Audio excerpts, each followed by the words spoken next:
As the sun rises on a beautiful day 19, Jeff greets the castaways with a dramatic announcement: they've officially made the merge. The remaining 9 players erupt in excitement, cheering as they toss their old buffs and receive their new green wands, symbolizing a fresh start and a united tribe. The new green tribe returns to the original yellow beach, where a small feast of fruits, bread, and juices awaits them. For several hours, the newly merged group forgot about the game, and celebrated. Naps were had by all, and as the afternoon sun rose, the game was back on. The newly merged green tribe, still high off their merged feast, lounged around their camp with full bellies and renewed energy. The beach was familiar, yet it held new meaning now. It was no longer about tribes, but about individuals navigating shifting alliances and dangerous waters. The camaraderie of the feast slowly gave way to the quiet tension of the merge. Tommy took it upon himself to collect sticks for the fire, casually joking about not letting the rice burn now that everyone was sharing one pot. His charm was infectious, and even King Boo offered a chuckle, a rare thing from the ghostly specter.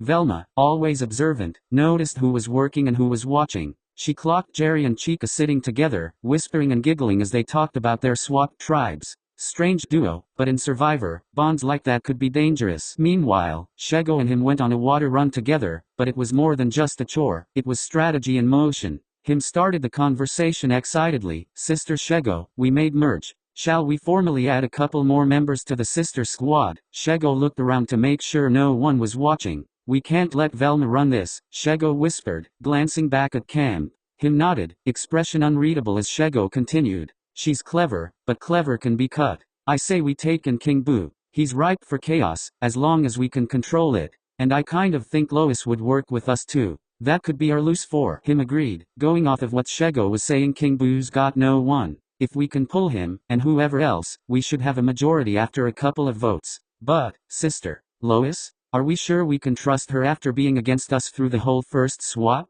She flipped Velma against us and took out Sister Karen." Shego acknowledged that him was technically correct, but played devil's advocate for Lois. "I understand your concerns. I don't have that concern. Lois was only against us because we picked off her original tribe. She was loyal to them. Now the only other player from her original tribe is King Boo, and they definitely aren't tight from what I've seen. She proved she was a loyal player. And Velma's the one who flipped, not her. Velma is the one we need to target." Him agreed as an evil smirk grew across his face. "Let's go, sister, slay them all." Back at camp, Lois and Velma shared a coconut and a quiet moment, catching up after being separated in the tribe swap. "I still owe you," Lois said, referring to Velma's idle play. "You don't owe me anything," Velma replied. "But, if we're going to move forward, we'll need more than just each other. I am all in with you, Lois. Who else do we have on our side?" Lois thought for a moment, and starting spitballing her thoughts. "Well, I know Chica has no one, but she's been pretty openly social." Velma shook her head no, noting Chica was actively targeting her, Tommy, and Jerry for voting out Muriel. Lois continued: "Okay, not Chica.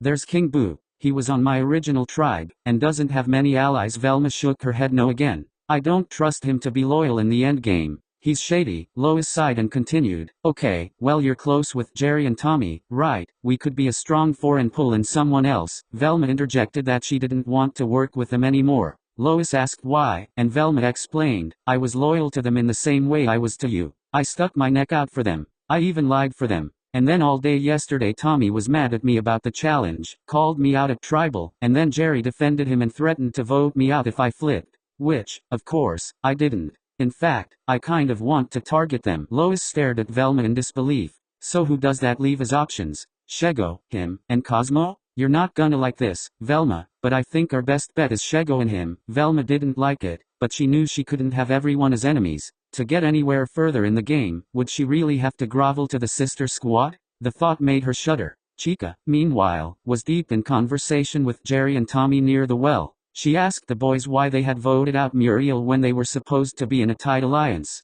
Jerry explained that Muriel had actually flipped on them. Tommy backed him up, saying that Velma could corroborate that Muriel was planning to take a swing at Jerry. Velma's lie was growing in significance by the day. Chica sat in silence for a few moments, and asked for some time to think things through. She wasn't as angry as she had been, but couldn't understand what would have made Muriel want to flip against her allies. Tommy and Jerry walked away, running into Cosmo on the beach. They brought him into their conversation. "We can't let Shego and him call the shots," Jerry said. "They're flashy players. That makes them dangerous. They'll try to make big moves, and I think we are the big moves right now." Unless we can get to them first. Tommy agrees. The three of us plus Velma and Chica make 5 against the other 4. We just have to stick together, Cosmo clapped excitedly. Us and Chica for the win. But we gotta keep it secret. Later in the afternoon, King Boo wandered off under the pretense of gathering firewood, but in reality, he was hunting. Alone, quiet, and floating near the edge of the jungle, his ghostly form drifted through the trees until his hand brushed against the hollow of a tree stump.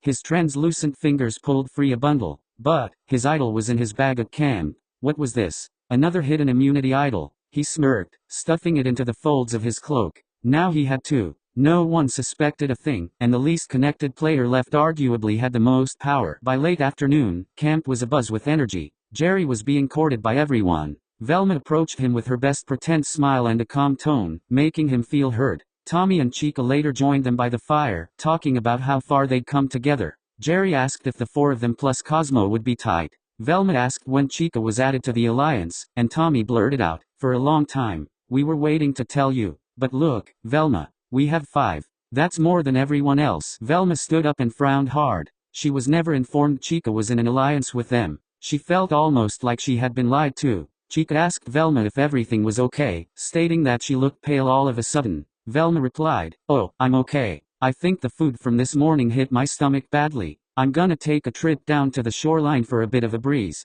I need to cool down." She walked away as calmly as possible, but beneath the facade, she was fuming. She pulled Lois down to the beach, and Lois could immediately tell something was wrong. "What's going on, Velma?" Velma turned and looked at Lois, saying only one simple phrase. "Lois, get me in with Shego and him. I'm ready to run this thing." Meanwhile in the jungle, him and Shego formally offered an alliance to King Boo. Him led the conversation. "So, we would like to offer you an official spot on the Sister Squad alongside Sister Shego and myself, Sister Slay. We can call you Sister Spirit," him explained excitedly. King Boo stared, with an eyebrow slightly raised. Shego put her face in her palms, almost embarrassed. Her eyes couldn't stop rolling. The whole encounter was unexpected levels of second-hand cringe. King Boo answered, confused, "Okay, sure. Thanks." He wasn't entirely sure what was going on, but was not ever going to say no to an alliance. He'd decide later if he would actually stay loyal or not.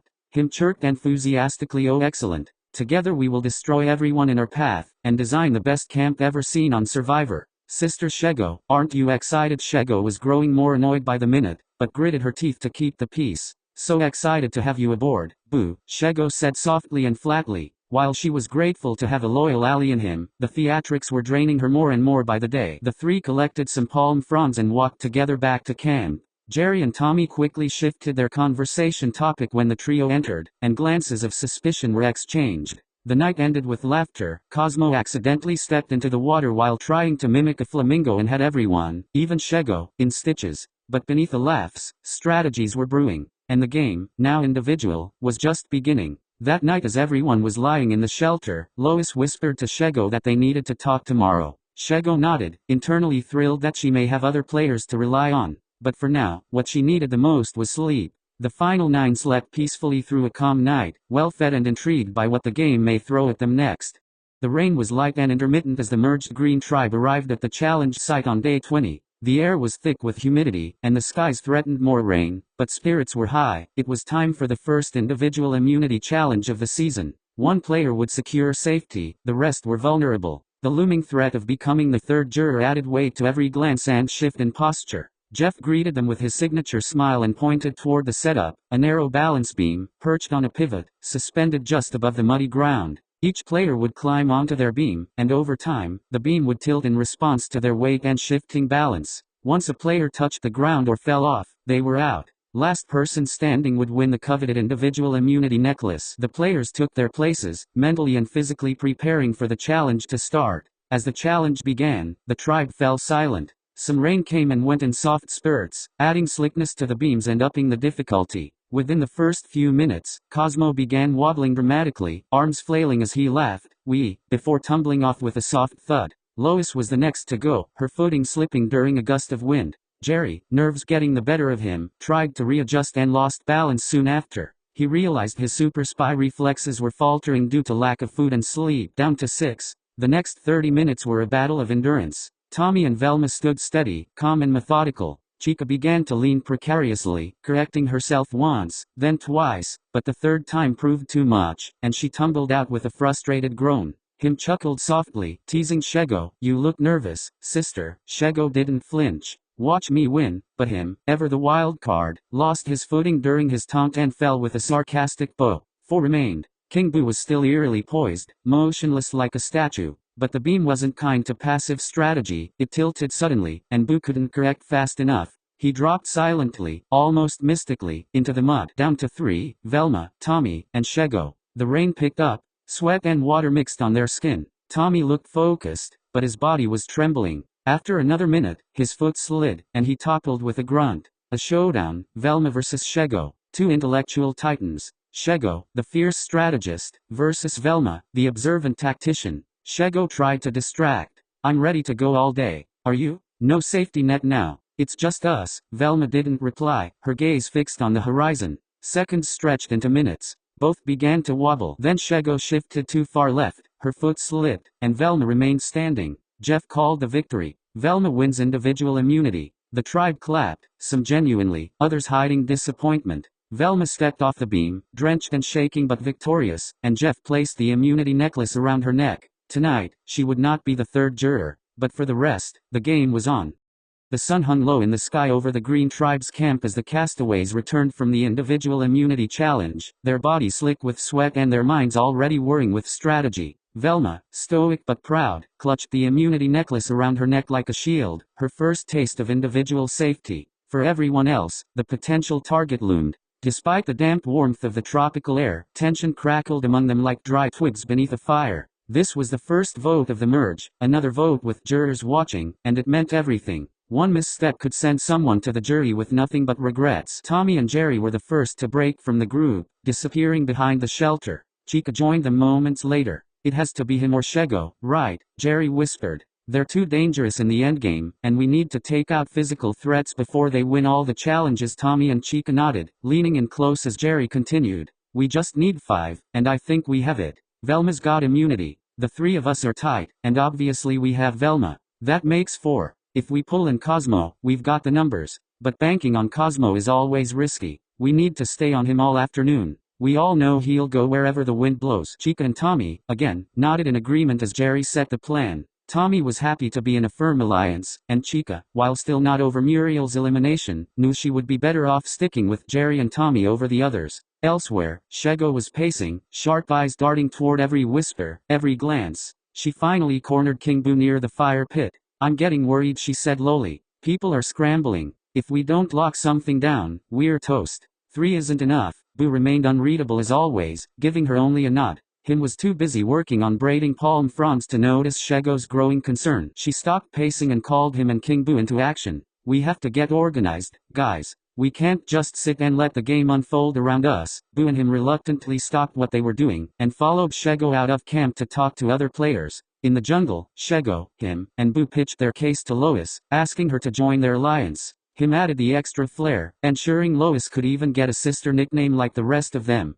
Again, xoxo rolled her eyes at the theatrics Lois played hard to get. What the sister squad didn't know was that Lois was already planning to offer them a truce of sorts, alongside her number 1 ally, Velma. Lois pretended to think on it, and shakily told the trio she would get back to them later, but wanted to talk to Velma first. Before leaving, Lois asked who would be the target. Him reported that question couldn't really be determined until the group could all meet together. King Boo threw out Jerry as a placeholder name, stating they could always switch if needed. xoxo agreed to stay firm on that name unless they all agreed to change. As the group dispersed, xoxo became more and more paranoid. She vented to him that the other side would probably be targeting one of them, which Chica overheard nearby. Chica herself had started to grow nervous. She could feel the unease in the air, and after overhearing that conversation, she was sure xoxo had already heard her name. But who would have leaked it? She sprinted to Jerry and whispered, "I think she knows. If she has an idol, my calculations indicate we are, for lack of a better word, screwed." Jerry grimaced as Tommy joined them.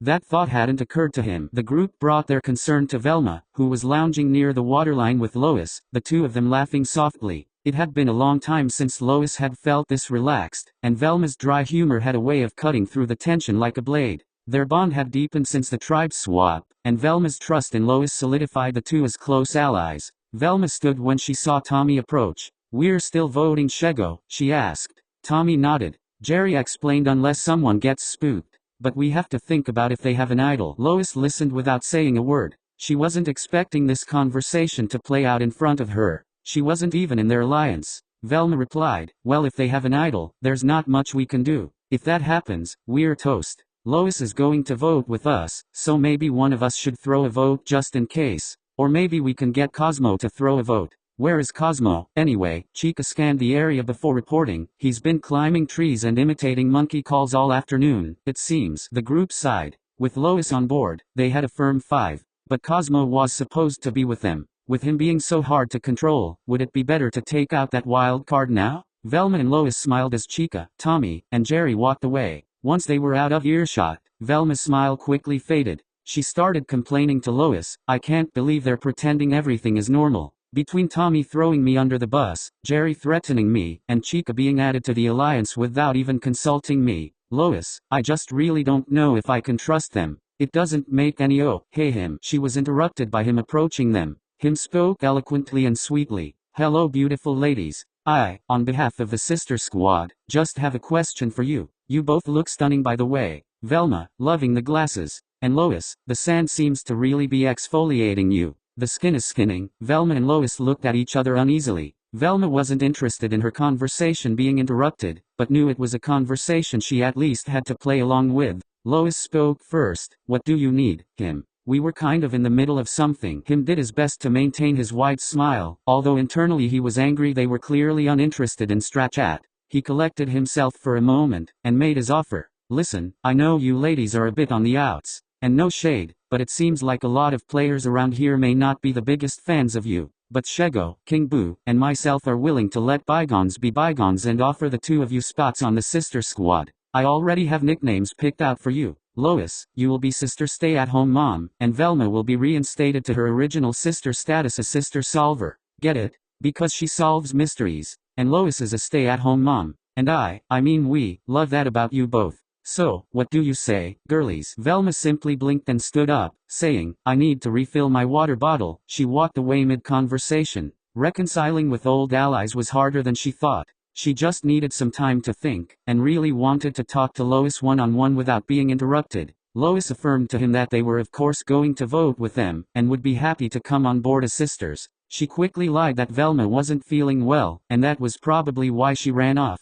The two quickly exchanged information, and Lois ran to catch up with Velma. Camp life continued as if nothing was wrong. Cosmo fashioned a crown of palm fronds and declared himself mayor of Mergeville, conducting a mock trial accusing him of mango theft. Even him played along, unleashing an over-the-top evil monologue while Jerry sat shaking his head, clearly amused. The moment provided a brief, much-needed distraction, but under the surface, paranoia was spreading. Shego caught Chica watching her and stormed into the jungle, dragging King Boo behind her. "I can't stand this not knowing. Where's him? Is he not done talking to Lois and Velma yet?" Her voice was low but urgent. Boo gave her a long stare, unreadable. No one knew it, but in the pockets of his ghostly form rested two hidden immunity idols, untouched and ready to make waves. He loved this kind of paranoia. With other players stressed, he had more room to do what he needed to do strategically. Would he play his idol tonight just to cause mischief? It was definitely a consideration. As the sun began to dip, casting golden rays over the tribe, Velma caught sight of Boo standing silently behind the trees.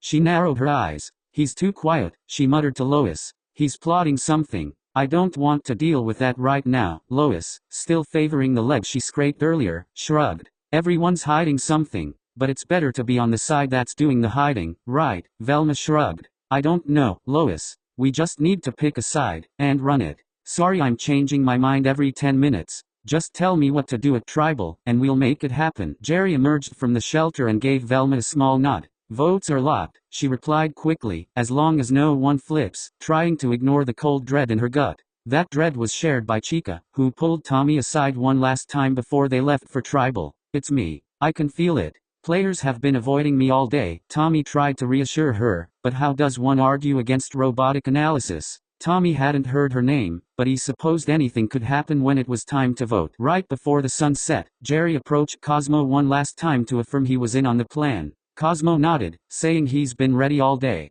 Jerry was unconvinced. Historically Cosmo was not particularly loyal. Jerry presented an emotional appeal as a final plea to him, but Cosmo was too distracted by an ant colony to pay much attention. Jerry walked away, frustrated. Chica did her best to comfort him while dealing with her own internal panic. When the torches were lit and bags packed, the tribe marched into the jungle, all smiles and small talk. But their thoughts were swirling. Velma was safe, but unsure. Boo was quiet, but dangerous. Chica was paranoid. Shego was furious. And someone tonight would become the third member of the jury. As the players walked out of camp, torches in hand, no one knew for sure how the votes would turn up. But what everyone knew was that tonight would set the tone for the rest of the merge. The Green Tribe entered Tribal Council under the darkening skies of day 20, the crackling torches lighting their anxious faces as they took their seats. Jeff welcomed them with his usual gravity, eyes scanning the newly merged tribe, 9 strong, but not for long. Velma, he began, you won the first individual immunity. How does that feel? She adjusted the necklace with a small, proud smile. It feels incredible, but it also paints a target on my back moving forward, as if there wasn't already a huge one there. Jeff, I think I've put myself in a weird position. Jerry raised an eyebrow. Jeff dug into Velma. Why do you say that, Velma? Velma wiped her glasses and answered, well Jeff, I just think there are a lot of personalities here, and I'm not sure how well I've set myself up. I think these are all great cartoons, I don't know. It feels weird for me right now. Jeff turned to Chica. Is tonight the start of the game, or the continuation? Chica's voice was quiet. Oh, it's definitely a new game. Old lines are blurry. Everyone's looking for new footing. You almost have to refresh yourself. It feels similar to a system update. I'm working with some old allies who may not have done exactly what I wanted, and I'm working with some new untested allies. It's a balancing act. Kind of like the challenge today. A few heads nodded in agreement. Shego crossed her arms tightly, glaring at the fire. Jeff picked up on her tension. Shego, you're not exactly hiding how you're feeling. What's going on? She shot a quick glance across the seating. Some people whisper and scheme and expect others not to notice. I notice. And when someone's personality changes on a dime, it's hard not to read into that. Lois and Velma visibly stiffened, but said nothing. The air thickened as Jeff continued. King Boo, you're quiet tonight. The ghostly figure stared through the flames, unmoved. Quiet is underestimated, he said flatly. Jeff smirked. And Cosmo, do you have any idea what's going on tonight, or are you just happy to be here? Cosmo smiled cheerfully, wearing his makeshift palm frond crown. I love the island, Jeff. I brought good vibes and a mango. He pulled a slightly crushed mango from his satchel and offered it to Jeff. Laughter rippled through the group, cutting the tension, if only briefly, but it didn't last. Him looked mildly annoyed. Jeff asked him directly, so, what's your read on the night? Or maybe I should rephrase. What's the tea? Him chuckled at Jeff's attempt to relate before responding. Well, Jeffrey, I think the tea is hot and still being stirred. Tonight's vote will show where the tea leaves sit, and if this particular pot will be sweet, spicy, or a whole new taste. Tommy nodded as him spoke. Jeff turned to Tommy. Tommy, seems like you agree. Are you and him brewing the same pot of tea tonight? Tommy giggled before answering directly. I don't think so. Him and I haven't talked about the game at all. I don't even think he likes kids based on his stories at camp. Him scoffed, but didn't refute the statement. Jeff opened the floor for final comments, but the group stayed quiet. Each of the players voted, each paranoid and hopeful the vote went their way. Jeff returned with the and asked if anyone wanted to play an idol. Everyone looked down and crossed their fingers, hoping no one spoke out. No idols were played. The players looked up at Jeff as he started reading the votes. First vote, Shego. Shego pursed her lips and started shaking her head. Second vote, Shego. Shego put her head in her palms. Third vote, Shego. That's 3 for Shego. Him grabbed Shego's hand, but she pulled away, assuring herself that it would be okay. Fourth vote, Chica. Chica's eyes glowed brighter. She mechanically turned her head to look at Tommy. She muttered, I told you they would go for me. Fifth vote, Chica. That's 3 for Shego, and 2 for Chica. Lois clenched her fist. Next vote, Chica. We're tied 3-3. Shego and Chica glared at each other, each determined to come out on top. Seventh vote, Chica. Chica's head snapped to look at Velma. Velma stared straight forward. Next vote, Shego. We're tied. 4 votes for Chica. 4 votes for Shego. Only 1 vote left. Velma gritted her teeth. She knew the last vote was hers. Tommy and Jerry narrowed their eyes. Him looked confused. King Boo crossed his arms, happy with the confusion and emotional intensity. Ninth vote. The 10th person voted out of Cartoon Survivor Season 1, and the 3rd member of our jury, Chica. Jeff looked up. That's 5 votes Chica, 4 votes Shego. That's enough. Chica, the tribe has spoken. Chica's shoulders dropped, but she stood with composure. She hugged Tommy and Jerry tightly, offering Velma a small nod. No hard feelings, she whispered. Jeff snuffed her torch. Chica, you are the third member of the jury. Chica blew a robotic kiss to Jerry and Tommy, and turned to leave. As she left down the dark path, Jeff turned to the tribe. 20 days in, and already the lines are shifting. Grab your torches. Head back to camp. The tribe rose in silence, the weight of the merge fully upon them. The moon hung low as the final 8 made their quiet return to the Green Tribe camp after a tense and emotional tribal council. The fire crackled softly in the damp night air, casting flickering shadows across the solemn faces of the remaining players. Jerry and Tommy walked ahead in silence, the sting of betrayal still fresh as they processed Velma's shocking decision to vote out Chica. Velma lingered at the back of the group, avoiding eye contact, her mind racing. She knew she'd just burned a bridge, but she also knew it was necessary. Lois gave her a subtle nod of approval, an unspoken acknowledgement of the risky move. Shego, nearby, smirked knowingly, sensing the power shift. When the group arrived in camp, him loudly and intentionally celebrated. Sister Solve and Sister Stay at Home saved the day. A 5-4, how thrilling. I was Sister Scared. Ah, what fun we've all created. Everyone sat in silence. Cosmo floated out of camp, following a firefly that was flying in loops. King Boo quietly observed the tension. With 2 hidden idols in his possession, he felt more insulated than ever, and the chaos only increased his advantage. Shego and Lois retreated to the shelter, whispering about their next move, careful not to alert the others. But alas, a disturbance was brought about by Jerry, reeling from the unexpected betrayal. He started in on Velma. Velma, I cannot believe you did that to her. She was with us, and you voted against her for no reason. At least give us the courtesy of an explanation. Hopefully some type of emotion, because I can assure you there was no logic in your decision-making. I mean, what was that? A loyal ally, gone. And without reason. It's like you spin a wheel every round to determine how you vote. I always thought you were calm and rational, but this is baffling. Explain yourself. Tommy started crying quietly, standing behind Jerry. This was all too much for him. Velma explained to Jerry that she would explain tomorrow, and that he was overreacting. Jerry poked back, saying Velma was a flip-flopper who relished in making others suffer. This riled Velma up. She turned and snapped back. Well, maybe I shouldn't have saved you from Muriel, then. Be grateful for what you have, Jerry, before you make more enemies. If that's even possible. Tommy had a meltdown upon hearing his friends fight. Jerry left with Tommy to calm him down on the beach, and camp became quiet quickly. The camp was eerily calm, subdued by the emotional toll of the night. Chica's absence was deeply felt, especially by Tommy, who stared into the ocean waves alongside Jerry long after the others had gone to sleep, replaying every conversation in his head. The two agreed to form a new plan tomorrow, but tonight they needed to grieve in peace, not only for the elimination of a good friend, but also for the death of an alliance. As each player drifted to sleep, they each hoped tomorrow would bring a new hope, and a more peaceful game. The fire cracked as the last of the final 8 fell asleep for another grueling day on the tropical island.